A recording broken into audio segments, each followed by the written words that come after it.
ऐका ना, आज आहे आषाढी एकादशी आणि त्यानिमित्त मी छान अशी खणाची साडी वेअर केली, घरातली देवपूजा झाली आणि त्यानंतर विठू माऊलीच्या या ठिकाणी पूजेला बसले। इथे छान त्यांचा पंचामृतने अभिषेक केला, छान छोटीशी सजावट केली, त्यांच्यासाठी मोत्याची माळ, तुळशीच्या माळा वगैरे बनवल्या, फूल, धूप, दीप नैवेद्य अर्पण केला आणि छान अशी आरती करून ही ते मस्त अशी विठ्ठल रखुमाईची पूजा इथं मी केली।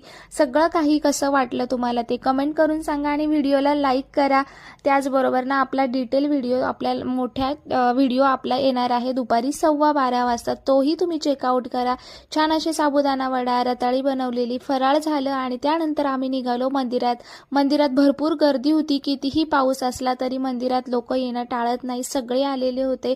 छान असं भजन वगैरे चाललेलं होतं, विठुरायाचा गजर चाललेला होता आणि खूप छान असं भावनिक आणि मस्त असं वाटत होतं। सो भेटूया पुन्हा